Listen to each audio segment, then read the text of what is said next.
Hello everyone! In this video we're going to draw Giganotosaurus or Giganotosaurus. Start by drawing a circle as a guide for the front part of the body. To draw the circle, first make two small marks to indicate the circle's length, and then on the sides make two more small marks to indicate the circle's width. Then connect the marks using curved lines to finish the shape of the circle. Sketch lightly at first so that it's easy to erase if you make a mistake. Also, pause the video to draw at your own pace. The circle doesn't have to be perfect, but if you're having trouble drawing it, just trace the outer edge of a coin, a bottle cap, or anything else with a circular edge. To the left, draw another circle as a guide for the back portion of the body. Use the 4 marks method to draw this circle too. First make 4 small marks to indicate the sides of the circle, and then connect the marks using curved lines to finish the shape of the circle. This circle should be bigger than the first circle. On the right side, draw another circle as a guide for the head. Use the 4 marks method to draw this circle as well. This circle should be about 2/3 the size of the first circle. Place the head circle slightly higher than the other 2 circles. On the top right side of the head circle, draw a curved line as a guide for the top jaw. This guide should be similar to an arc on its side. Make the bottom part of the guide flat. Below that, draw a thinner arc as a guide for the lower jaw. The top part of this guide should be flat. Under the big circle on the left, draw a long angled line as a guide for the hind leg. Bend the line twice near the middle to indicate the joints.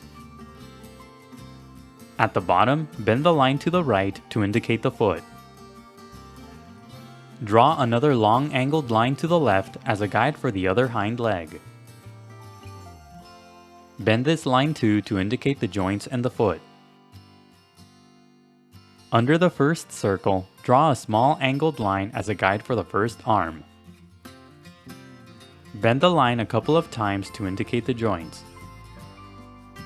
Draw a shorter line to the right to indicate the other arm. Connect the head to the body using short lines to create the guide for the neck.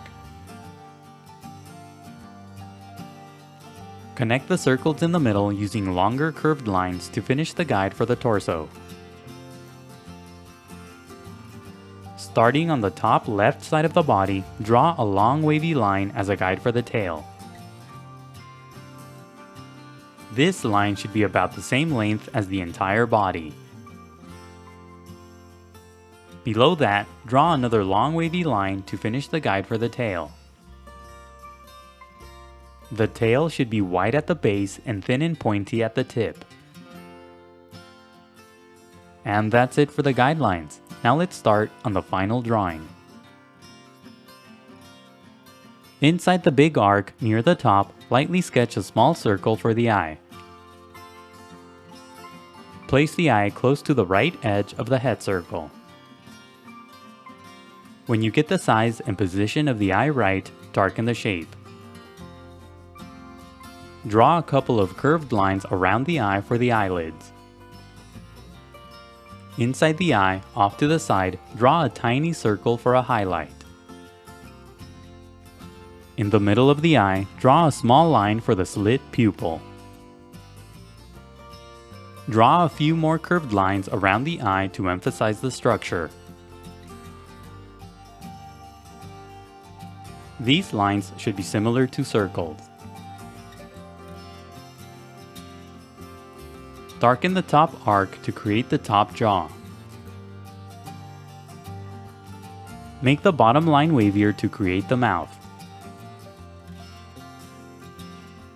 Extend the line to the left so that it's inside the circle. Near the tip of the jaw, draw a small oval-like shape for the nostril.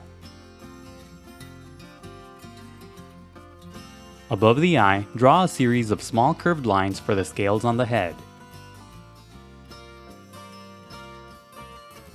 Follow the path of the guideline as you draw these scales. Draw the top part of the scales as small angled lines. Curve the shape of the scales around the guidelines.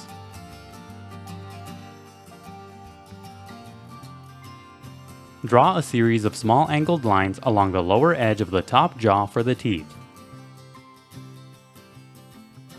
It's okay to overlap the line for the mouth as you draw the teeth. Darken the bottom arc to create the lower jaw. Connect the jaws together on the left side. Curve the bottom line upward inside the circle to emphasize the shape of the jaw. Draw a series of small triangular shapes along the top edge of the shape for the bottom set of teeth. Make the teeth different sizes. Add a couple more curved lines for the skin on the jaw and for the tongue. Draw a series of small triangular shapes along the top part of the head for the spiky scales. Follow the curvature of the initial guide as you draw the spikes. Make the spikes different sizes. Add a few lines at the bottom for the wrinkles on the throat.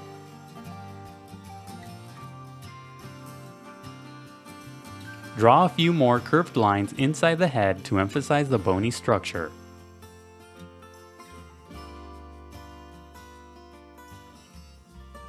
Use the second line from the right that's under the body as a guide to draw the hind leg. First, lightly sketch the shape of the leg around the guideline.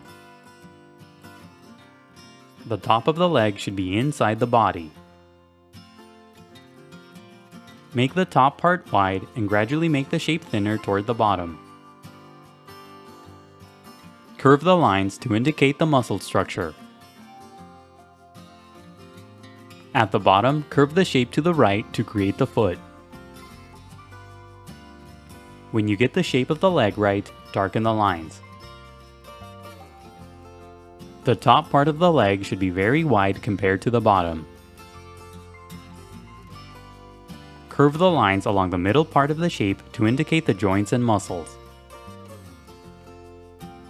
At the bottom, keep the edges of the leg close to the guideline so that the shape is thin. Make the shape thin at the bottom for the toe. On the tip of the toe, draw a small triangular shape for the claw. To the left, draw another small triangular shape for another claw. Add the other toe by drawing a small sloping line on top of the claw. Draw a few short lines inside the leg for wrinkles on the skin. Use the line on the left as a guide to draw the other hind leg the same way. First, lightly sketch the shape of the leg around the guideline. When you get the shape of the leg right, darken the lines. Draw a small angled line near the middle of the shape for the top toe. Curve the lines to emphasize the muscle structure. At the bottom, bend the toes to the right. Draw two small triangular shapes on the tips of the toes to create the claws. The top part of this leg will be hidden behind the body. Use the small angled line to the right as a guide to draw the arm. Just like with the legs, first lightly sketch the shape of the arm around the guideline. The top part of the arm should be inside the body. At the bottom, draw three small thin shapes for the digits. When you get the shape of the arm right, darken the lines. Curve the lines to emphasize the muscles and the joints. Make the tips of the digits pointy for the claws. Draw the other arm around the small guideline to the right. The top part of this arm will be hidden behind the body. At the bottom, draw 3 thin, pointy shapes for the digits and claws. Use the remaining shapes and lines as guides to draw the rest of the body. Simply darken the outer edges of the guides to create the shape of the body and tail. Don't overlap the limbs that are on this side as you draw the underside of the body. The shape of the body should be made up of one long continuous line. Draw a series of small triangular shapes along the top edge of the body for the spikes on the back. The next few steps are sped up so that the video isn't too long. Make the spikes in the middle big and then gradually make them smaller to the left along the tail. Now erase the initial guidelines. Don't worry about erasing all of the guidelines. It's okay if you leave some behind. Redraw any of the final lines that you may have accidentally erased. Now shade your drawing. Use a dark value for the spikes and claws and a medium value across the rest of the body. Shade lightly at first and gradually build up to darker values. For light values, push down very lightly on your pencil, then push down harder for darker values. Shade using a series of squiggly lines for a rough texture on the skin. Don't overthink it when you shade, just draw squiggly lines all over the body for a rough texture on the skin. Add a few horizontal lines at the top to emphasize the scales. Follow the curvatures of the shapes as you draw the squiggly lines. Add a few darker patches as you shade for a stripe-like pattern on the skin. Use a darker value along the bottoms of the shapes to create some shadows. Shadows will give the figure more dimension and volume. Shading can be time-consuming, so be patient and take breaks. Draw a shadow at the bottom using a medium value. Keep shading until you're happy with the result. And that's it for the Giganotosaurus. Don't forget to pause the video to draw at your own pace. Also, please visit howtodrawanimals.com where every step of this tutorial is broken down into an individual image. That's how, and then the number 2, then drawanimals.com. If you'd like to support my channel, please consider buying my books on Amazon. I'll leave a link in the description below. And if you enjoyed the video, please leave a like, a comment, and subscribe for more videos in the future. Thank you for watching, and until next time, keep drawing.